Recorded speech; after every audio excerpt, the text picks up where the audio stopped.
believe in Joe Hendry. It hasn't gotten old. Not yet.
What?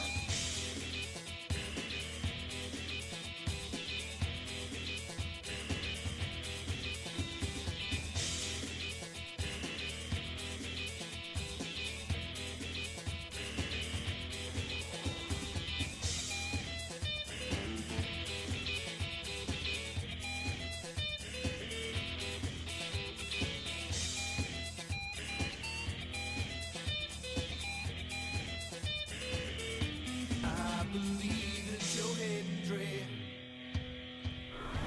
All right, everybody, welcome to Unexpected Wrestling.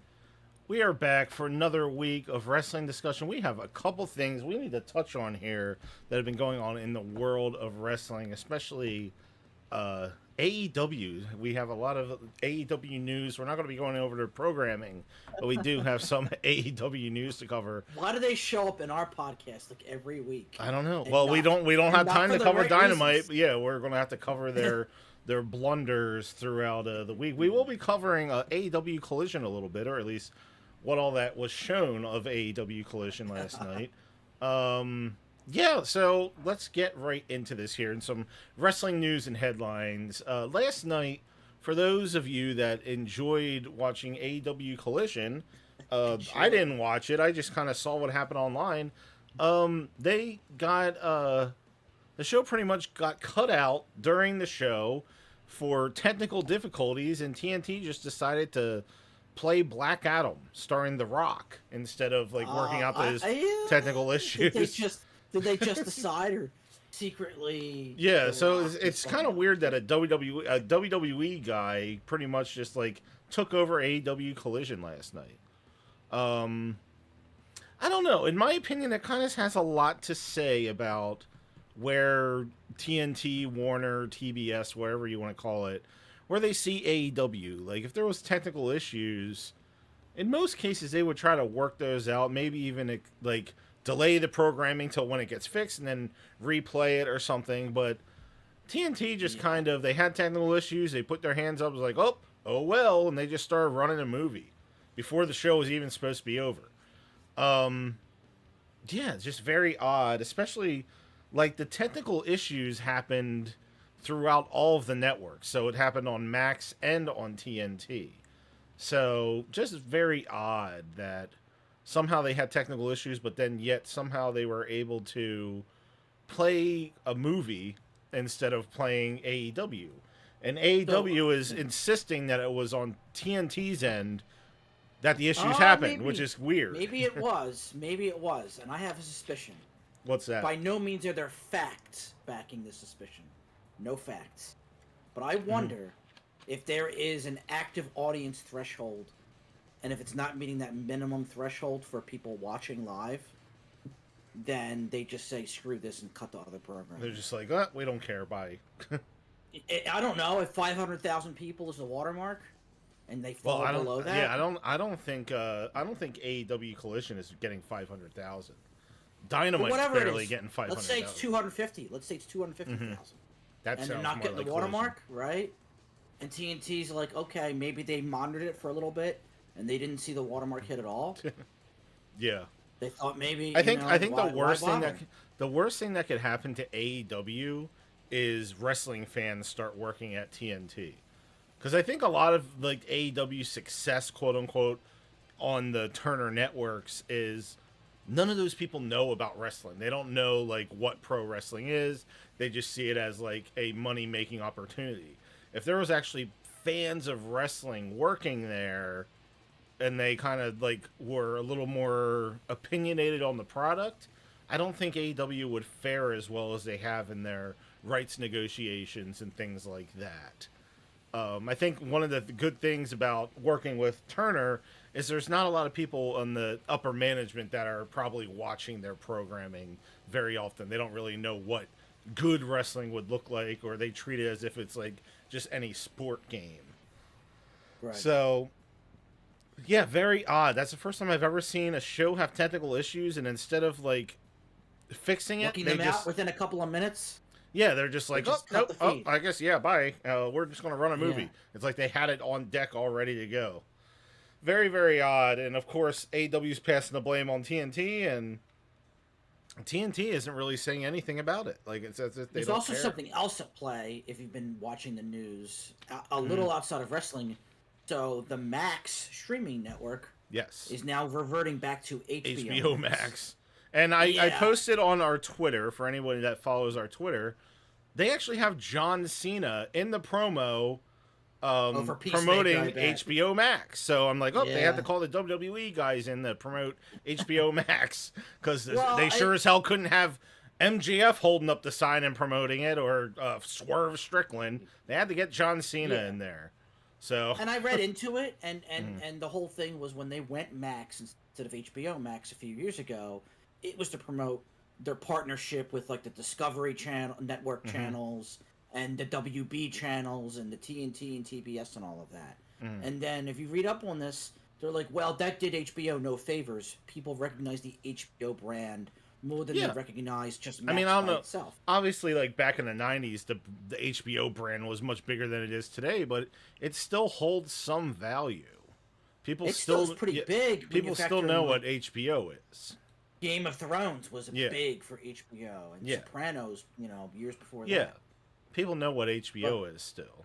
But it might be very telling as to how long that little partnership will last with HBO Max. Maybe they're seeing the TBS TNT partnership isn't as fruitful. Yeah, it's. And then what happens to AEW if they don't get a streaming deal and they're stuck on I think regular you cable know, television? obviously the AEW zombies, they all think everything's well and good.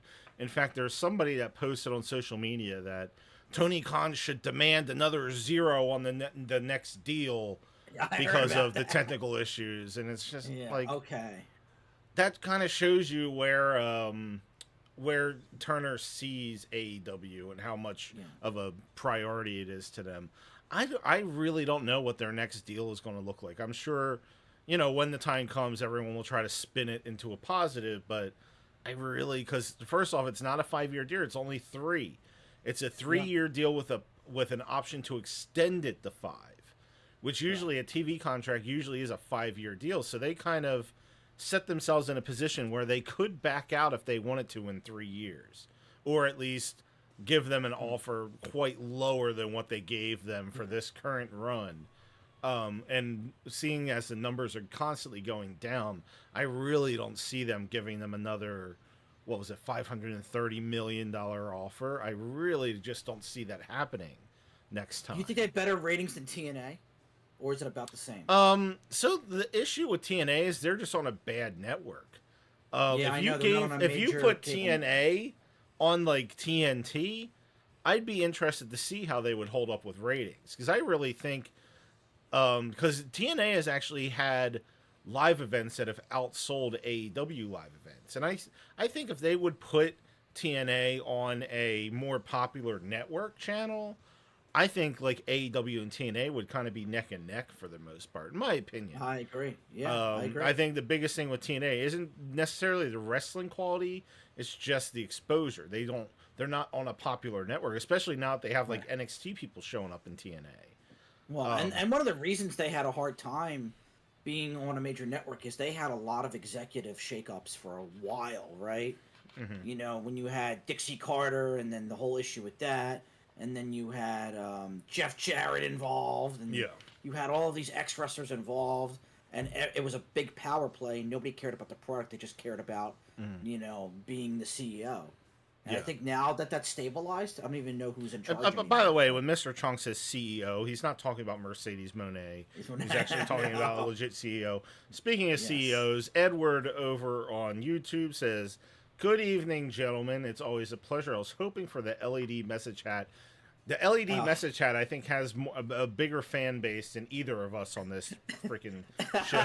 I'll bring it back. I'll bring it back next week. I'll bring it back Next week, the return of the LED hat, and maybe we can vote on. Maybe we can vote on what it actually says. Oh boy.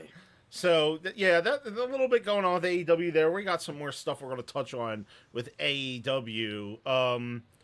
Another thing we didn't touch on much last week, I think we mentioned it, but the hardcore legend Sabu passed away last Sunday. I think we touched on it a little bit, but not quite as much. And there's been some unfortunate news that came out of his passing with apparently there's a lot of internet outrage about Joey Janela and GCW Wrestling, and this guy Brett Lauderdale who runs GCW Wrestling.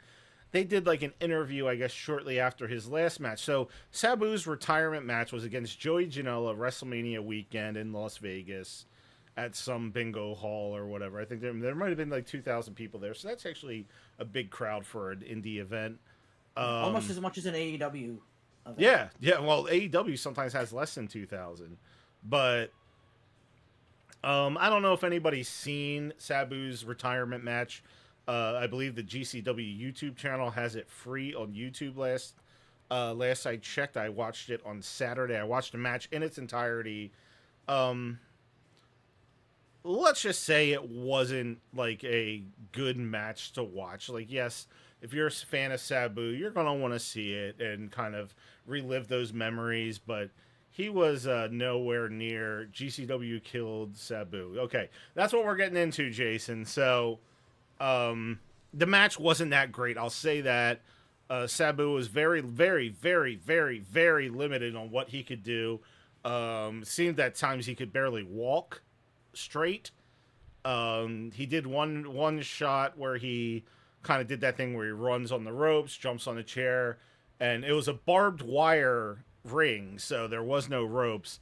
So he jumped on the chair and tried to do this thing, splash on Joey Janela. He jumped into the barbed wire, and he was pretty much out the rest of the match after that. And then they kind of threw chairs at each other. They did the whole chair sword dueling in the ring. Sabu ended up winning the match somehow, and all was good in the world. They had they had Bill Alfonso come out. They had the Sandman come out. It was like a little ECW reunion a little bit. But here's what's interesting. So they did that match. Brett Lauderdale and Joey Janela, or as some may call him, Jelly Nutella, they did an interview and talked about like how the match came about and how it was almost didn't happen because Sabu was about to no-show the match because he told them a few days ahead of time that he wasn't feeling well, he couldn't walk, that his feet were bleeding. And he was trying to cancel the match. And I guess, like, they did make plans to have a, somebody kind of fill Sabu's role for the match. But, of course, the fans wanted to see Sabu. That's what they bought the tickets for. They wanted to see his retirement match. So, I guess, while the show was happening, they stayed in touch with Sabu. And this Brett Lauderdale character, the owner of GCW, I guess, was under the impression that since Sabu was still in communication with him, that the match was going to happen somehow, that no matter what, he would show up. And it's a little fuzzy on the real details here, but they implied that, I'm trying to think here. They implied that they got a hold of some sort of drug called like Cradium or something like that. Apparently they said you can buy it over the counter. And they somehow got that to him, and he took it, and he said he was feeling great. He was able to jump on his bed, and he was ready to do the match. So 2 hours into the show, Sabu shows up and is ready to do the match. And fans on the internet are very, I wouldn't even say split about this. There's just a lot of people very offended, and they're kind of putting the blame on GCW and Joey Janela about Sabu's passing. Because they put him in a position, got him I wouldn't say involved with whatever drug that was, because apparently it's something that he took on the regular. But gave him access to that, and like pretty much were disregarding his initial worries and his initial thoughts of, hey, I can't do this event. I'm in no way, shape, or form healthy enough to do this. And they kind of just said, here, take this and get your ass over to the event. My thoughts on it are, somebody like Sabu, he's old enough to make his own decisions. The guy was in his 60s. He's been doing the wrestling thing for a long time, and trust me, whatever this drug is that he took, I'm sure he's done way worse in the past, and probably way worse in the recent memory. It's Was hard this supposed to be his retirement match? Yes, it was. It was labeled Okay. as his retirement match. So here's a thought that I have, and it goes beyond just Sabu. And a lot of these wrestlers who are not John Cena, not The Undertaker, right? And I'm sure there's a decent fan base for Sabu, but let's be honest, Sabu is a C-list wrestler. He's got a cult following, but he's not the John Cenas of the world, right? No. Those wrestlers, they need to go out with a bang. They have to have a retirement match. They can't just fade off into the sunset and retire gracefully and be done, right? Yeah. So I kind of agree with what you're saying, that Sabu's a grown person, and he probably wanted to do the match because it was WrestleMania weekend and it's retirement match. And if he canceled, who's to say he would get another opportunity? And if he did, would it be under the same situation where they would maximize the amount of people in town because it's WrestleMania weekend? Had that been a month later, it would have been in some Timbuktu city, and who's to say they would have gotten all of the people to attend? So he wanted to get his flowers.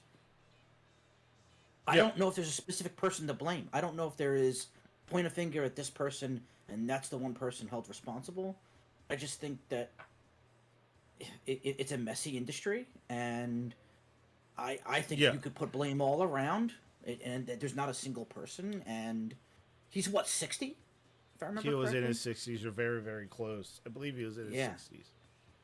Yeah. So it's like, if you think about it from his perspective, should he have been anywhere near wrestling ring in his 60s?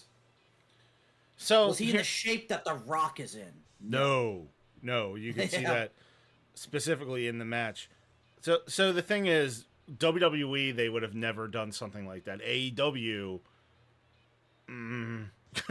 hopefully would have never done something like that. Yeah. An indie promotion, they're not following the same standard of procedure. And I mean, yeah, you can kind of put some blame on the promotion.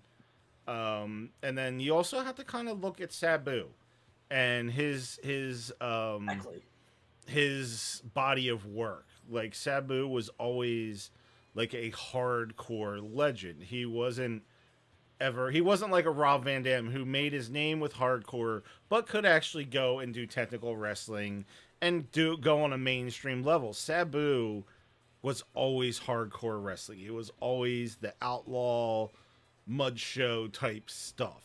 There was a short period of time where Sabu was in WWE, but he was involved with the WWE's version of ECW. And most of those matches that he had in WWE were hardcore table matches, Extreme Rules matches, because that's what he did. Yeah. No matter what kind of shape you're in. So, yes, he did a retirement match. So if it's going to be a Sabu retirement match, that means it has to involve some blood and guts and crazy spots. I'm sure the guy might have been hard on some money. And yeah, I mean, it shows you a little bit of the dark side of the wrestling industry. When you're not working on the main level, when you're not working for the big name promotions, you're working for these indie promotions, you know, they're going to slip you. Hopefully somebody like Sabu made a couple $1,000, and they're going to want you to put your body on the line for peanuts, you know. I mean, and this is no different than the movie that was, what, 10 years ago? Do you remember that? yeah, the wrestler, Mickey What's Rourke. his name? Mickey Thank Rourke. you. Yeah, Mickey Yeah. Rourke. Yeah. Basically Sabu lived that lifestyle for Yeah. basically his whole career. And that's why you can't really blame.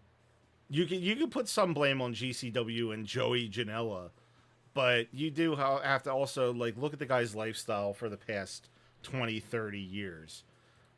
Jason Stark says at some point you have to protect the old guys from themselves. Look at Ric Flair's last match. Ric Flair's last match is probably basically what the Sabu last match was. It was a money grab. Yeah. Ric Yeah. Flair was hard on money. He did that last match. He knew he couldn't. He knew he couldn't put on an entire match. That's why they made it a tag match. For Ric Flair's sake, he did get himself in the best condition that he could for that match. But at his age, what are the expectations there? And companies like WWE know better to even try to. No, bring Ric Flair WWE would have back. never allowed that to happen. WWE would never do a Ric Flair match ever. I don't think WWE would even allow Ric Flair to get physical anymore. I agree. Yep. What happened with Sabu is it's very sad. We don't know all the details yet, so it's a little quick to blame something like this on a wrestling promotion or a wrestler. Did they even do an general. autopsy yet? Did they even do that yet? No information has been released yet. I'm sure we will find stuff out. The last I heard was apparently Sabu started having like heart problems or something while he was doing an interview, which is odd. Before or after the match? This was after the match. The match happened After the WrestleMania match. weekend, and that was a couple weeks after that he passed. Oh wow. Okay. So Well, I meant like, was it right after the match he had it, or like days later? Or... no. So he passed away last Sunday. So what was that? 2 weeks after WrestleMania. Yeah, 2 weeks. Okay. Apparently he passed away as he was doing an interview for some guy named Hannibal. Okay. So I'm not sure if this was a face-to-face interview or like a Zoom interview or something. It was face-to-face. That'd be kind of crazy that they caught something like that on video. But I guess the point I'm trying to make is, yes, maybe they should have used more judgment and instead of pressuring him to come and perform this match, even though technically he did agree to it. He did sign a contract for it. But if he's there saying, hey, I can't walk, I can't get out of bed, I'm not feeling great, you kind of have to take that at face value. You can't just try to pressure somebody to come and put their body on the line. Like, that's where I do can point the finger at them a little bit. You can't like blame his passing on them, though, I guess is what I'm trying to say. And that's what people on the internet seem to be doing. And, you know, shit happens. It is what it is. Maybe that can be a learning lesson for these guys trying to pressure these older wrestlers, especially somebody as old as him, into doing some high intense match like that at his age. So I don't know. If WWE did something like that, it'd be all over the news. I'll say that. Yeah. But since this is some indie promotion, whatever, it's kind of a little gray area what all went on. I guess we just have to wait for more information to come out. Anyways, on to some other WWE news. We have a lot of wrestling news and headlines this week. Zack Ryder says that he has reached out to WWE a number of times about a return and never hears back. And I guess he's done this recently. So here, my thoughts on this are like somebody like Zack Ryder, who's made a name for himself in the independents. Matt Cardona. I shouldn't be calling him Zack Ryder. That's his WWE name. If you're on the independents and you're doing your thing, you're getting popular, you shouldn't be calling WWE. If WWE was interested in you, they would contact you. Yes. They have your wife is on their payroll. So it's like, if they were interested, if they wanted you for something, they would contact you. This isn't like working at McDonald's where you ask them if they've looked over your application yet. If you were making a name for yourself in wrestling, they know what you're doing. And they will reach out to you, especially since you already have a good reputation with them. You left on good terms. Like, if they needed you, they would call you. You shouldn't How be old is he calling now? them. Oh, he's in his 40s at the least. Past his prime. Oh, excuse Well, me. you Sorry. know, In they've reality, been from a bringing WB people in perspective, at a higher age. I mean, we'll get into the JC Matteo. He's up there in age, and they just brought him in. Um, it's just weird that he says, "Oh, I'm calling WWE." They're just not interested. Like, wrestlers shouldn't have to call them, especially somebody that is a well-known wrestler. Like, it's not like they don't know who he is. They know who he is. It just comes across as desperate, and it also probably hurts his booking with other companies when he's on social media saying, "Oh, I'm calling WWE. I want to work for them. I want to work for them." Why would some other company? Why would AEW be like, "Hey, we want to bring you in for some shows," when they know you're obviously you want to go to WWE? It's just very, very odd the way his approach with all that. So, Zack Ryder, I do hope he comes back to WWE someday when they have the perfect fit for him. I think bringing him back with Chelsea Green as like her, I think it would be funny if they brought Zack Ryder back to be like kind of what Piper Niven is, to be her personal like security, and like basically be hiding behind her. I think that would be kind of funny. I think you have a better chance of them bringing James Ellsworth back for that Yeah. role than Zack Ryder. I think it'd be funny if he was like the cowardly heel that hides behind his wife and stuff like that. I think they could do something with that. It wouldn't be like a long-term thing, but I think it'd be kind of funny. But I don't know. He's just coming across a little too desperate, and it's gonna, like, when WWE does have something for him and they reach out, they already know that he's desperate for a job with them, so they'll probably offer him half of what they'd offer if they actually legitimately had something they wanted him for. So, because now they know he wants to be in there so bad. All right. Last thing for wrestling news and headlines. We got Hulk Hogan and his Real American Beer brand have put in a bid to buy the quote-unquote family restaurant Hooters. Hooters has been let's just say they've kind of fallen off the past few years. Actually, the past decade or so. Not quite where they used to be. Mr. Chonk and I have been to Hooters a few times. We like their wings. The food is very good there, and you can bring the whole family. There's nothing, there's nothing wrong with that. Hulk Hogan and Real American Beer. I thought that maybe they would try to like have Real American Beer as like a sponsorship for Hooters, or like have Hooters be the certified carriers of Real American Beer or something. Them trying to buy out the brand, I don't know. I don't know about Hulk Hogan. Like, is Hulk Hogan going to start doing appearances at Hooters now? Like, is that the whole thing? Him and Eric Bischoff and Jimmy Hart, they're all just going to show up there on motorcycles or something? I don't know. Maybe Hooters just gets a bad rap. I mean, they have other chicken stuff that's pretty good just besides wings, right? Yeah. I mean, their breasts and thighs are pretty decent as well. Okay. So, to be honest with you, I think Ric Flair should have tried to buy Hooters and called it Wooters. Wooters, Okay. It's I don't know. It's a weird combination, especially when Hulk Hogan already has his own bar and grill over in Florida. What the hell is it called? I forget. Hulk Hogan's Beach House or something like that. Or maybe that's what he plans to do. Maybe he plans to turn every Hooters into a Hulk Hogan's Beach House. That would be interesting, but maybe the waiters and waitresses can wear their shorts even shorter and just be wear Hooters. bandanas with like hair attached to them, and then when they take them Yeah. off, they're bald underneath. Yeah, and rename it to be called Cooters. Hopefully, Hulk Hogan doesn't try to hire his daughter to be one of the servers there. That'd be a bad one. All right, enough of the Hulk Hogan jokes. Let's get into Raw discussion. I'll have to say, Raw kind of was a miss for me this past week. Really, not many eventful things happened on Raw. So the show opened up with CM Punk. He kind of went on a rant, and then Hulk Hogan Bar and Grill. No, Jason Stark. I'm not going to say that on social media.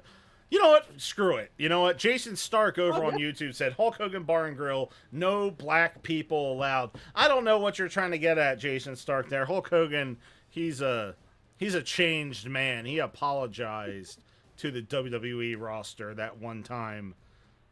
He wasn't forced to or anything. He did it on his own coalition. So he made up with everybody in WWE. He's welcome with open arms there, and the fans just love him. Like we can't turn New our Day. They had a family barbecue together. Oh yeah, Hulk Hogan's always invited to the New Day's barbecue. Except Big E for some reason. I guess ever since he had his neck surgery, he never shows up when they have those barbecues with Hulk Hogan. In fact, they had the barbecue at Hulk Hogan's house. He tried to feed him sushi. I don't know. Okay. He's not a brother. Hulk Hogan's not a brother. Let me tell you something, brother. I'm not a brother. Anyway, so CM Punk opened Monday Night Raw. It turned into a squirmers with Seth Rollins and Braun Breaker, with Sami Zayn coming in for the save. The only thing I could think here is that should be Roman. That shouldn't be Sami Zayn. Why are they giving us the discount Roman Reigns with Sami? Roman, like... maybe there's a reason behind it. Roman has too many vacations. Maybe there's a reason behind Sami Zayn. I don't know. Like, I do kind of see some sort of shenanigans going on with Sami Zayn and Seth Rollins' group here. He is in desperate need of a character change. Yeah, or a heel change. Let's say that. Well, that's what I mean. That's exactly what I mean. So that is a match that was announced for Saturday night's main event. We'll be going over our predictions in a little bit here about that. But it's going to be CM Punk and Sami Zayn versus Seth Rollins and Braun Breaker. I can get into the match a little bit. I just think that Sami Zayn is kind of just wedged in there. He's got the Naomi effect. They don't know what to do with him, so they're just shoving him in somewhere. Kind of like what's happening with Naomi. We'll talk a little about that bullshit on SmackDown a little bit. Something else happening on Raw is I said it looks like Gunther versus Jey Uso will be happening soon. Now, I forget if they actually announced when that is going to happen, but from what I gathered, so Gunther says that he's getting he's getting a shot at the winner of Jey Uso and Logan Paul. I'm assuming Jey Uso's winning that match. Yes.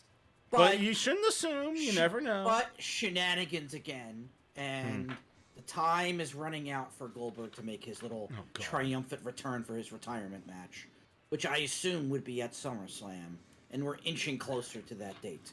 Hopefully, Goldberg's retirement match goes better than Sabu's. I'm about as bad as that whatever that Las Vegas comedian for that roast or whatever. Oh boy, yeah, Tony Hinchcliffe. Yeah, Tony Heathcliff. You make a good point. Maybe that will be enter Goldberg and exit stage left after that. We'll have to see. I have a feeling that Goldberg will be. I think Goldberg will do his retirement match on one of the Saudi shows. I think that's what's happening. Because that's where he would get the most money. There's one in July, right? Isn't there a big July? That would make sense.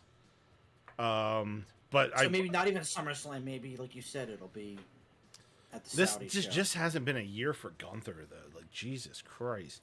He almost lost to Pat McAfee. He lost to Jey Uso. I think he needs a reset, in my opinion. Yeah. And his then character the Goldberg thing, hopefully stale. He wins against Goldberg. Yeah, you never know. Goldberg does pull politics and might convince them to let him win his retirement match. You never know. I think Gunther's character is a little bit stale, and I don't know how much star power Gunther has to be a different type of character. I don't know if that's all his fault. Like, the way they've been booking him has made him stale. They made him look like an idiot against freaking Jey Uso. And now Jey Uso has done next to nothing with the belt other than the match with Seth Rollins, which I thought was really good. We'll see how the Logan Paul thing goes, but I don't know. Maybe they put the heavyweight title on Gunther too soon. They put themselves in a corner where they needed Gunther to lose the belt, but then in effect it made him look kind of weak. So, I mean, possibly. Just odd booking. Kind of hard. We'll have to see. It's kind of hard when you market a character like Gunther, who's basically for more or less terms, has an undefeated streak. When He all of a used to, sudden yeah. When all of a sudden he finally gets defeated, it's a huge letdown. Yeah. And then people lose faith in Gunther's ability. The same thing happened to Goldberg. Remember? A little bit, Goldberg, yeah. undefeated streak, and all of a sudden, that taser match, right? Yeah. And Goldberg started looking like a wuss after that. Yeah. No one cared. He constantly kept getting beat down. He wasn't, the person, overcoming all odds at that point. Yeah.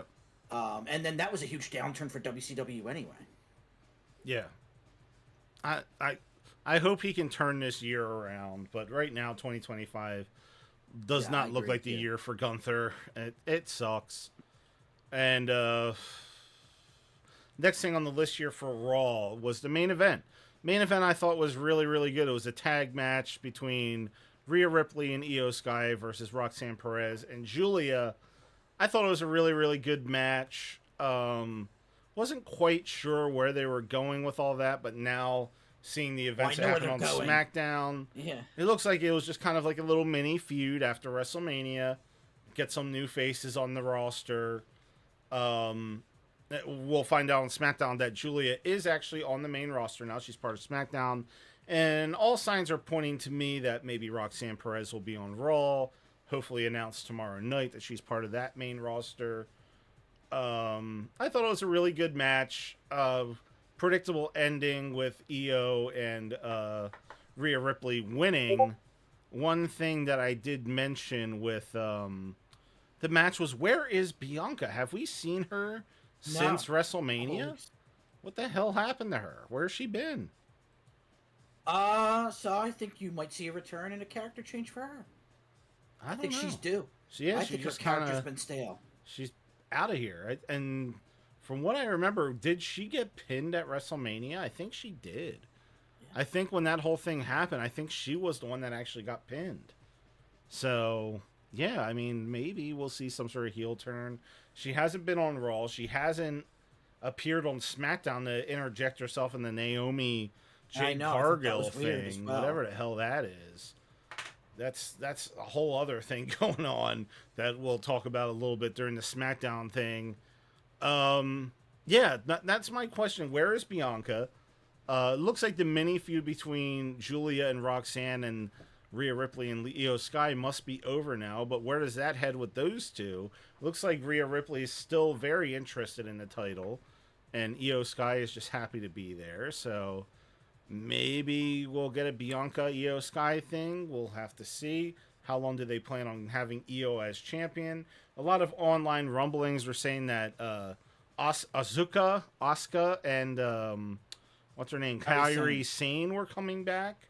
A lot of people were saying it was going to happen last Monday in the tag match. They said that Rhea Ripley was going to walk out on Io, and then Asuka and Kairi Sane were coming back. That didn't end up happening, but all signs are pointing to that Asuka is ready to be back. I'm not sure about Kairi Sane. We'll have to see about that, but hopefully they'll come back soon. They need to inject some depth in the women's division on Raw. It is a little bit Hey, what's going on, Jordan? Thank you for stopping in. It's repetitive, right? I mean, without Bianca Belair, your top two stars are Io Sky and Rhea Ripley. Yeah. Maybe Roxanne Perez. She seems like she's getting Roxanne looks like she could be in the main event picture. Bailey, I think I honestly think Bailey has one foot out the door. I think she does. She just posted a picture with Dean Malenko. Stinko Malenko from the WCW days. He is currently working as an agent in AEW, so she's trying to get the hype up about her going to AEW. Nobody is going to care. I'm sorry, Bailey. You've done everything. She was with her best bud, Mercedes. Yup, her sister. Yeah. I get it. You want to work with your friends. You don't care about being with the best wrestling company. You just want to work with your friends. It's cool. Go to AEW and, have 2 weeks on TV and then get held hostage for 3 years. Maybe you'll do some YouTube dark matches or something. Who knows? Maybe your match will get cut off of TV. Yeah, maybe it'll get cut off of TV and they'll show a replay of Bad Grandpa starring Johnny Knoxville. He gets his balls caught in a freaking vending machine. Maybe that's what. There you go. People would rather watch that than AEW. So yeah, that was Raw. We talked about the main event and everything. Not much going on. Jordan, you like that one? Yeah. Not much going on Raw. Talked about kind of the highlights there. They got the tag division going on, New Day. And they got something where the War Raiders want to get a title match, but now it looks like American Alpha. No, what? American Made have a #1 contenders now. So we'll see where all that goes. We'll be covering more of that coming next week. Right now, let's move into another segment here. Before we talk about SmackDown, let's actually talk about the Saturday night's main event predictions here. Let me click on this just so I don't miss out on any of the matches. There's only 4 matches announced. So let's see where we could be here. So one match that's interesting. I think I mentioned last week that I thought this was going to happen, and I don't think it's a title match. We have not John Cena versus R-Truth and Little Jimmy. And Little Jimmy and Big Jimmy. Jordan, so is Roman Reigns still in the scene? Technically, yes. Yes, he is, but he's part-time. He's more part-time than, like, Logan Paul recently. He's he pops in here and there, usually around the main pay-per-views. So WrestleMania's coming around, all of a sudden, hey, Roman Reigns is here. SummerSlam comes around, hey, Roman Reigns is here. Survivor Series, hey, look, Roman Reigns is here. Royal Rumble, what do you know? I think he's working towards his retirement. I think. Yeah. If he's had some medical conditions, and I don't think that Roman Reigns is going to be wrestling into his mid or late 40s. No. He's going to want a movie career or whatever. Yeah. 39 now or something like that. I think he's very close. And then Jordan also says, John Cena came back with a question mark. How long ago did he start wrestling again? So John Cena came back because this year is his final year. He's retiring after this year. He's pretty much doing like a Hall of Fame retirement tour. So this whole year he's doing select dates. I think he has maybe 31 dates that he's doing. And then at the end of the year in December will be his final appearances. And then after that, he will no longer be physically wrestling in WWE anymore. He will just kind of be doing special appearances. He's not wrestling full-time. He hasn't wrestled full-time since... I think the last time we saw him full-time was maybe 2018. Since 2019, he's kind of been part-time. So it's been a good 5 years or so that he's been a part-time. Like, at first, his part-time schedule was a bit bigger than it is now. Well, right now he's almost he's on a semi full-time schedule now. He's appearing maybe 3 times a month. It seems like it looks like, but for a while there, there was one year he only wrestled 1 match, and it was like a tag match on SmackDown. So he's been appearing sporadically, but over the years it's kind of dwindled down a bit. Because he has his movies. He's doing movies and stuff now. Yeah, so it's a little different. He's 48, 49 years old himself. Yeah. So John is doing John. And Hulk Hogan comes back for surprise appearances. Yes, he does. And they are surprised when he comes back. And I think the biggest surprise is him realizing the fans don't want to see him much anymore. So he's the one that's surprised for the most part. But yeah, Saturday night's main event. One of the main events is going to be John Cena versus none other than R-Truth. R-Truth. Ron Killings himself. Oh, my bad. Timo Travis Scott, R-Truth. R-Truth is... I think it's the other way around. Travis Scott's a Timo R-Truth. Yeah, yeah. It's not for the title. I'm not really sure where they're going with this. You know, when you think of John Cena's retirement tour, you think he'd be facing new people and new faces and putting over young talent. It's Saturday night main event, so not a full-on PLE. Yeah. Maybe John Cena will take on somebody new on Sunday morning brunch instead of Saturday night main event. All right, so what are the odds Cody Rhodes returns on Saturday night main event? At all? That's a good question. And interjects himself in that match in some capacity. Otherwise, what's the point? It's a squash match. There's no way you're going to give R-Truth. It will not be the same as the Gunther versus Pat McAfee match. They gave Pat McAfee you think? Of offense. You think so? They better not do that with R-Truth. They better not do that. Yeah, but Cena's a nice guy. He might just be like, oh, let's give him a shot. I think there's a 40% chance Cody will show up. 40%. I'm not even going to say 50. All right. Let me rephrase it. Do you think that match closes the show? Alyssa, thank you for stopping in over on TikTok. For some reason, I think the tag match is going to close the show. I agree. So I'm thinking maybe the Cena match will open the show. Depending on how serious they want to go with it. If it's going to be a squash, I think it's going to open the show. Yeah, I agree with you as well. And then maybe it'll be a quick match, and then maybe more of it will just be like Cena cutting a promo.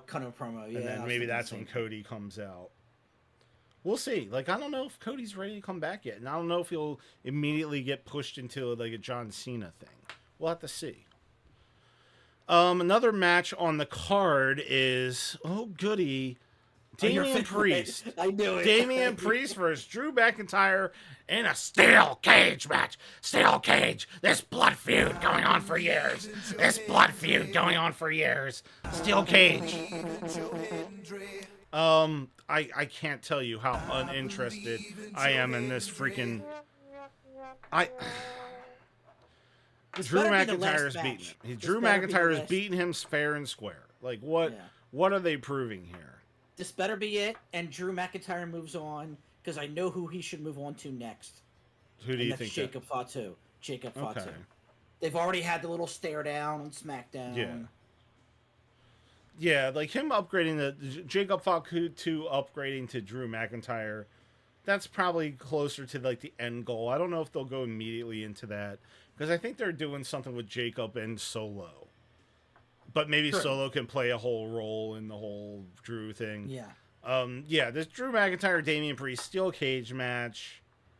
I mean, maybe this is a way they can get Damian to get a win over Drew, just like coincidental somehow. Who knows? Jason Stark over on YouTube. Don makes a save for R-Truth, going completely face since they were both in Judgment Day. Tom and Nick Mysterio for life. Okay. Oh, Jason Stark. Jason Stark, you're drinking a little too much of the Kool-Aid here, buddy. Kool-Aid, yeah. So our prediction for the John Cena R-Truth match, I think we both agree that Cena's going to win. Prediction for Damian Priest and Drew McIntyre, I think Damian's going to get this one. I think he's going to escape the cage somehow. He's not going to pin him. He's not going to beat him. He's just going to escape the cage somehow. I could believe that. It's a very difficult match to predict. Is this the end of their little... Dear rivalry? God, I hope so. Okay. I hope so. My only issue, if that's supposed to be it, if you give Damian the win, aren't they 1-1? And you would need a rubber match? Or no? Drew already has a win over him. You know what? If they do a rubber match, do that. They knocked each other out. Do that shit on SmackDown or something. Like, don't do it on a pay-per-view. If they want to do it on SmackDown, at least I could like use the bathroom during that time. If this is the match and Drew's moving on, then I say Drew wins. Okay, so we're split on that one. Okay, let's talk about World Heavyweight Championship match. Jey Uso versus none other than Logan Paul. It's Jey Uso. It's Jey Uso. Whether we like it or not, it's Jey Uso. I'm going to go with Logan Paul. Okay. I'm going to go with Logan Paul. We saw how this worked for you at WrestleMania, so be my guest. Hey, we got nothing on the line here. I'm going to go with Logan Paul. Okay. I'm going to go with my gut because I want Logan Paul to win. I want him to beat Jey Uso. I don't think Jey Uso is... He's not making me a believer as champion. He's not doing it. You know what? Justin Bieber makes me a believer. Yeah, makes you a believer. I'm going to go with Logan Paul. Now, I'm not saying he's going to win the title, but I think Logan's going to win the match. Oh, so now you're... Okay. You know, I think Logan's going to win the match. I don't agree, but I don't completely disagree. I'd say that is a feasible possibility that Logan Paul wins the match. Or what if Logan wins because of an interference by Gunther that the ref doesn't see, wins the title, and then Gunther has his rematch, and then Jey Uso screws over Gunther, and eventually the title like goes back to Jey Uso. But there's that's a lot of there's a shenanigans short in one period of show. time where Logan. Well, no, I'm not saying this all happens on one show. I'm just going through the whole storyline. There's just a short period of time where Logan has the title because those two can't like not attack each other. Just to hold them over until Goldberg does his thing with Gunther at the Saudi show? Possibly. Just something. A hangover. Possibly. I think, like, have Logan as, like, a transitional champion. It's like, okay, you gave Jey Uso the belt. He's done next to nothing with it. He might as well have... He did... Freaking Paige did more of the NXT title during her whole thing than Jey Uso's done with the heavyweight title. Give it to Logan. Get the the social media popularity for a few weeks. Eventually have, like, not Gunther... Jey Uso win it back after he's done with the Gunther thing. Have Logan win it because Gunther screwed Jey out of the belt. Gunther gets the rematch, beats the shit out of Logan Paul, is about to win it. Jey screws him, and eventually they squash the Gunther-Jey feud. Jey comes back, wins that belt at a pay-per-view from Logan Paul, and then maybe Jey will have another good win under his belt and can actually go forward as a legitimate champion. That's how I might try to book it, because right now... Like, fans, you know, they're happy for Jey Uso, but they're not really caring about the title, in my opinion, right now. And I think that would generate some buzz for the WWE. It gives Logan a chance without having to beat, like, a mega star for the belt. He's beating Jey Uso, and then there's some shenanigans involved in, you know. I think there's different shenanigans, and I think there's different shenanigans involving Jey Uso and Seth Rollins. Maybe. I think the SummerSlam match is going to be Jey Uso versus Seth Rollins. We're going to see Sami Zayn turn heel. You always said Sammy Hagar. Yeah, Sami Zayn is going to turn on Jey because they're best buds, and it's going to cost Jey Uso the match. Like, as you're saying, I think we both agree, Jey Uso's title reign is, it's okay. Yeah, right? He hasn't really had many title defenses yet. He had the one with Seth. I thought that was a good match. And I could see Seth winning that title in SummerSlam to legitimize whatever group he's building. Yeah. That'll be Braun Breaker, Sami Zayn, and Seth. With Paul I'm just thinking the headlines. Next Sunday morning, Logan Paul is the champion. It would be all over social media. But it's Saturday night main event. It's not a premium live event. Still, if Logan Paul won the belt... It's only 2 hours. Yeah. It's only 2 hours. You never It's not know. even... It's less than Raw. It's less than SmackDown. Yeah, so I guess we're split on that one, too. I think Logan has a chance of winning. You think you're going to stick with Jey Uso. So the next match we have is actually the last match that's announced right now, which is CM Punk joining forces with Sami Zayn against Seth Rollins and Braun Breaker. This one's an easy one for me. I don't think they should be having Seth Rollins and Braun Breaker lose yet. And I think we probably both agree that that could possibly happen because of Sami Zayn. Either he's going to turn heel at Saturday Night's main event, or it's going to be one of those things where, oops, Sami Zayn messes up and they end up losing, and then a couple weeks down the line, he's eventually going to turn heel, and it's all going to make sense. Longer than that, slower burn than that. SummerSlam. I think Sami is in that match to take the pinfall. I think. My opinion. Because I don't think they're going to let CM Punk take a pinfall. Really? Unless there's some unusual circumstances where CM Punk is in a very vulnerable position and Sami could save him, but for some reason doesn't, then maybe. Tries to, fails. Yeah. I think it's more than likely Sami will take the pin in whatever scenario with CM Punk but the end result's miraculously still the being same. Distracted. Yeah.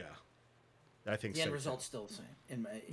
So we're going to see a character change by SummerSlam and cost Jey Uso the title in Jey Uso versus Seth Rollins. That's a good possibility. Good possibility. So as of right now, that is the Saturday Night's main event card.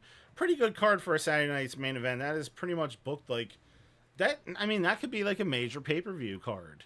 Although it's only 4 matches, but still, that could that is like a major pay-per-view other than like John Cena versus R-Truth. But like these other matches, that could be on, I could see that on like a Survivor Series card. That's a pretty good card for free television. Definitely good enough for free television. So let's move on from that and go right into some SmackDown discussion. We got a lot of things that happened on SmackDown, a lot of bad things and some good things in SmackDown. Yeah. So first things first, we mentioned last week, Jeff Cobb is now with WWE. He's apparently part of the Bloodline, even though I don't think he's actually legitimately in the Bloodline, as in the actual Bloodline, as in I looked it up. The ancestors. He's at least from Hawaii. Yeah. So he was born in Hawaii. I guess that makes him related to The Rock. But Jeff Cobb is now known as JC Mateo. JC Mateo, they cut a promo with Solo in the ring to start SmackDown. You had Jacob Fatu and JC Mateo in the ring. And one thing I noticed, and I put this in our notes here, Solo was much more animated than he's ever been. I've never seen Solo cut a promo quite like he cut on SmackDown. He was giving me like Jimmy Uso vibes, the way that he was kind of goofy, joking around, smiling a lot. This is different than what we saw with Solo before. I think he's trying to become relevant. I think he knows. Yeah, he's definitely like being more animated. Fatu, no one's gonna care about Solo Sikoa. Yeah, so they're definitely working something here. Edward over on YouTube says hand pink waving. I'm guessing that's some sort of emote. Apparently, Edward is waving at you, Mr. Chunk. Okay. Maybe he's waving and waiting for that hat to be put on. So, yeah, cut a promo in the ring. Jacob Fatu looks a little confused of what's going on with Solo and JC Mateo.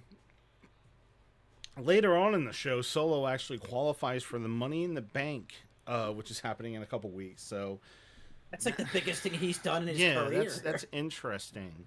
I don't know how Solo's going to fare in a Money in the Bank match, but he does have some backup. I think JC Mateo might help him out during that match, and that could make him, to be honest with you, that could make him relevant if he would get that Money in the Bank briefcase and always have that in his back pocket. I could see that becoming interesting. If WWE plays their cards right, they got to do something special with JC Mateo, because if they don't, he's as irrelevant as those Tonga twins. Yeah. Notice they don't have, what's his name on TV now, right? The other Tonga guy. Yeah. Didn't they both get injured or something? One of them did. I thought the other one wasn't. Oh. Yeah, I'm not sure what's going on with them. That is a good point. I don't think that they were very, they did anything for the group, in my opinion. I think not really. They're like like if we're talking Power Ranger terms, they were like the putty, the foot putty guys. They were like AOP. Yeah, they're just like the little lackey guys that got beat up all the time, kind of. Yeah. So we'll see where that goes, but Solo with the Money in the Bank briefcase, that could get interesting. Yeah, definitely. Next note that I had on SmackDown is, once again, I don't know what to even say anymore. Once again, we have Mia Yim and Chelsea Green having a confrontation and in a match with each other. Now, granted, they did add Alexa Bliss and made it a three-way, but why? Why are they constantly doing Mia Yim and Chelsea Green matches? Is that the only person that Mia Yim can have a match? And yes, I know her name is Mi Chin. Her real name is Mia Yim. That's what she was called for years. Why is this the only person she can have matches with?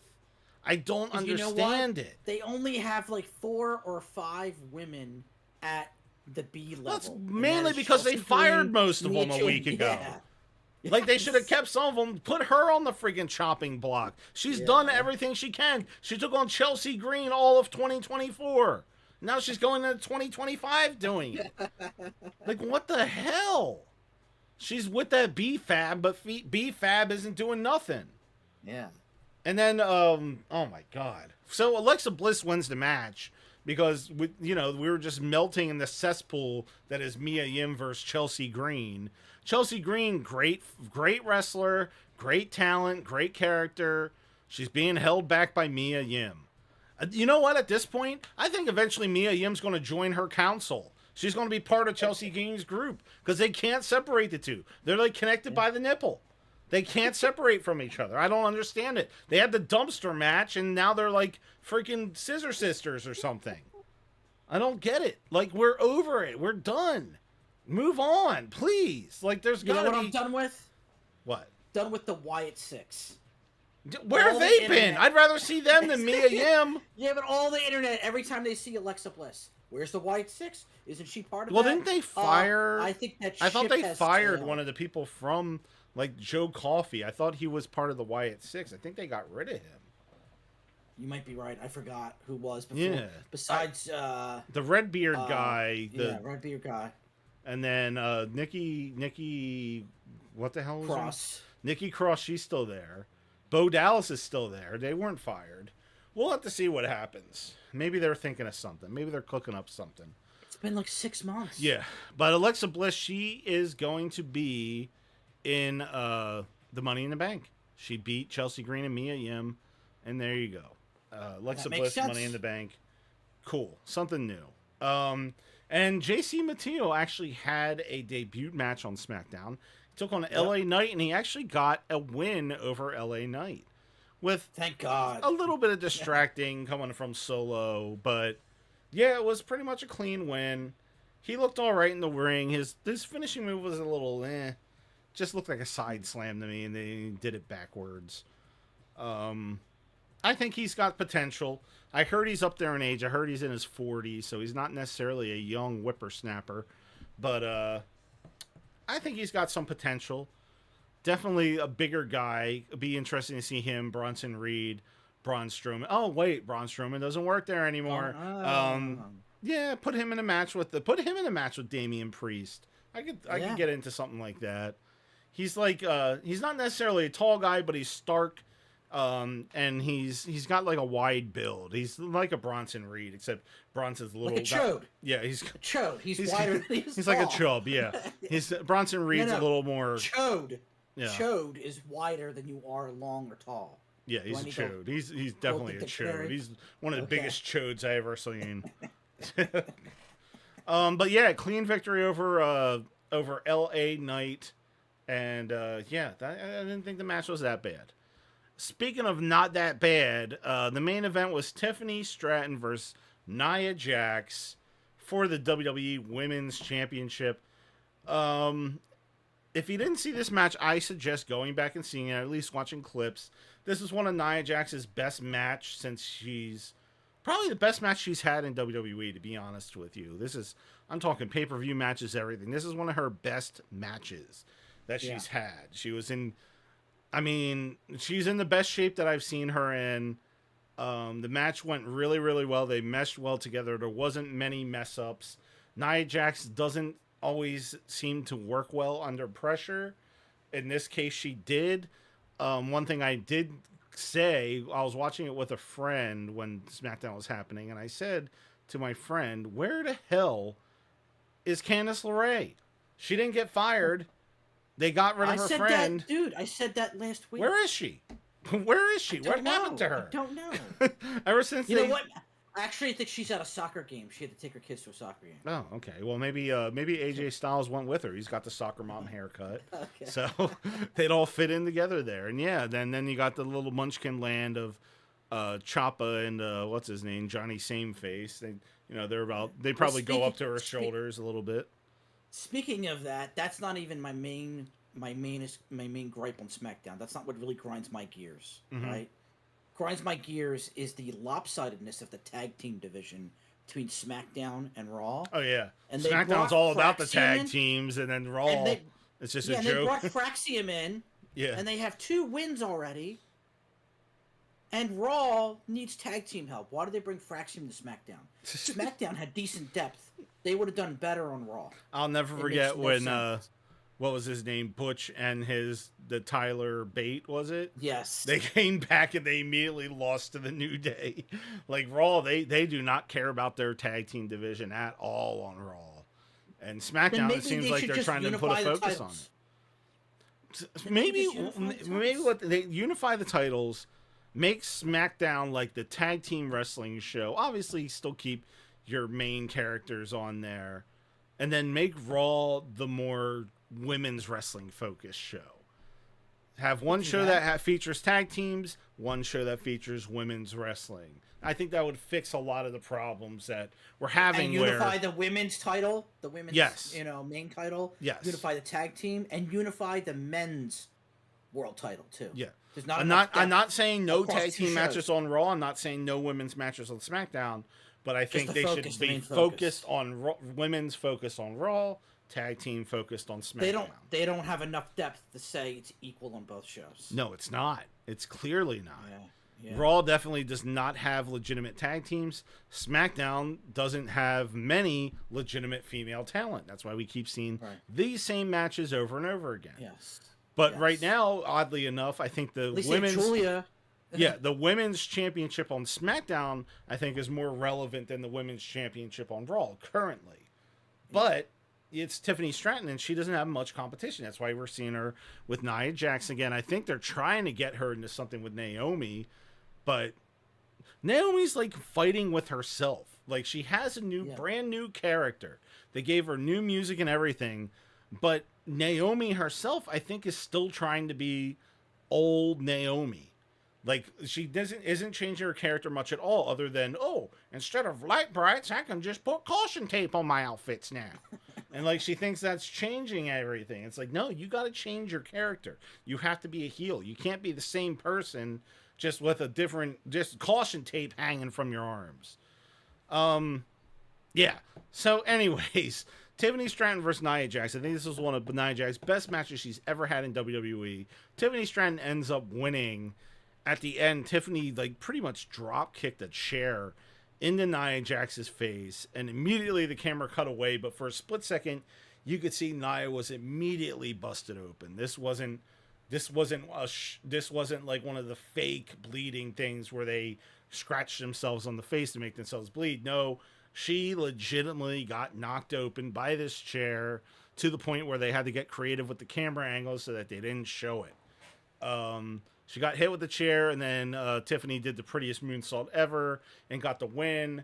But earlier on in the match, she did hit the prettiest moonsault ever, and Nia Jax actually kicked out of it, which I think is the first time somebody's done that. And Tiffany Stratton also kicked out of her big bonsai drop that she does. Very, very good back and forth match. The rope. Yeah, it wasn't technically a kick out. She grabbed the rope. But very good match. One of the best that Tiffany's done on the main roster. One of the best that Nia Jax has ever done in WWE. I think it definitely has women's match of the year candidate so far, at least on television programming. Very, very good match. Much better than Tiffany's WrestleMania match. Speaking of WrestleMania, though, speaking of Charlotte Flair, I should say, she did make an appearance on SmackDown backstage. For whatever reason, it was like some Alexa Bliss thing. So be prepared. Charlotte is going to be on our TV screen sooner rather than later again, and who knows. And yeah, another thing you kind of mentioned for a moment, Julia is now a member of the SmackDown roster. Not Roxanne Perez with her, just Julia. So she is coming in as a single star. I was a little surprised by that. I think that they're going to split them up. They're going to Julia on SmackDown, Roxanne Perez on Raw. It makes sense to me. It's just really weird because they were a really good tag team on Raw. Yeah.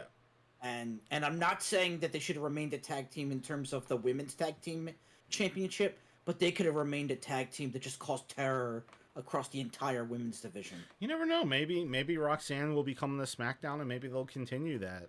Yeah. We'll see. Maybe it was just, but she does already have a match scheduled next week. And I actually think it's with Charlotte Flair. I think it's Julia, Charlotte, and there was somebody else in that match. Oh, is it a triple threat contenders? Yeah, it's for the contenders. Yeah.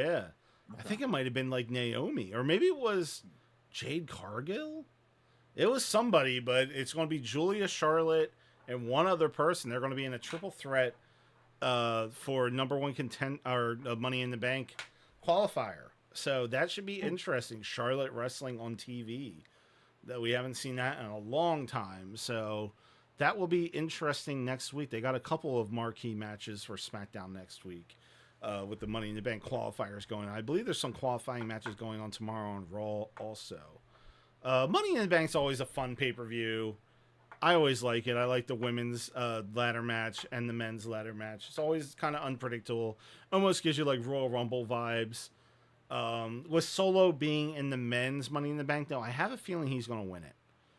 Not fairly, but I think he's going to win it. Yeah, the women's, I'm not sure. I'm going to have to pay attention to who makes it into the women's Money in the Bank. I don't see Alexa Bliss winning it, but you never know. You put like Chelsea Green in there, though. I could see her getting it. I could see her getting the Money in the Bank briefcase. That'd be interesting. She could keep her whole character and now have the briefcase instead of a belt. So. They don't often though put the briefcase on an active champion. What's her name? Chelsea. She already lost her qualifiers, so she can't. Unless she gets put in another match somehow. Even if she did, you usually don't give that to somebody who has an active championship. Well, she doesn't. Once in a Remember, she lost that to Vega. To Lyra Valkyria. Selena Vega. And Selena hasn't been on TV since. It's weird. Wow. I don't know what they're doing with her. Yeah. That's another thing before we get off of the SmackDown discussion. Aleister Black he's like stuck in a black hole in this feud with The Miz and Carmelo Hayes.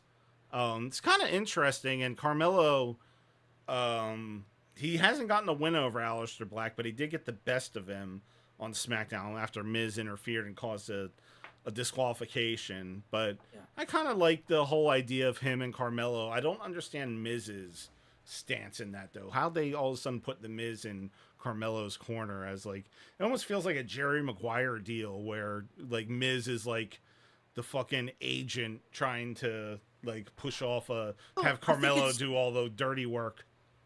I think it's a little bit simpler than that. I think that they see Carmelo Hayes as like good in-ring talent, but he needs an established star to put him over, and that's The Miz. The Miz gives him credibility. Yeah. I think without The Miz, Carmelo Hayes is just a jobber, unfortunately. A jobber with good in-ring talent. Yeah. Sucks, right? He's kind of like an Austin Theory level type dude. Yeah. As of right now, anyway. We'll see what happens in the future. Austin Theory could be to the next level, and they just don't take that next step with him. Yeah. Yeah, we'll see. That's one match we're going to see on Raw. We're going to see Sheamus versus, what the hell is his name? Grayson Waller. What a match to look forward to. So we'll see what happens there. I think, doesn't Breaker have a match on Raw? I thought they announced something. Braun Breaker maybe versus Sami Zayn or something. Something crazy. I'm not sure. And I think Rusev might have a match on Raw too. So we got Raw to look forward to tomorrow night. SmackDown and Saturday night's main event coming up next week. We will be live at the same time next Sunday at 7. But the week after that, we may have to change our start time to like 8 o'clock. I'll have to see how I feel. Like I started a new job, and my hours are a little different. I believe in Joe Hendry. So we might be having to push back, but maybe I could push it to like 7:30 instead of 7. We'll come up with something and figure that all out. But until then, guys, thank you so much for hanging out. And we will see you next week. I hope you guys enjoyed the show and enjoy the rest of your night. And we will talk to you later with our theme music on the out.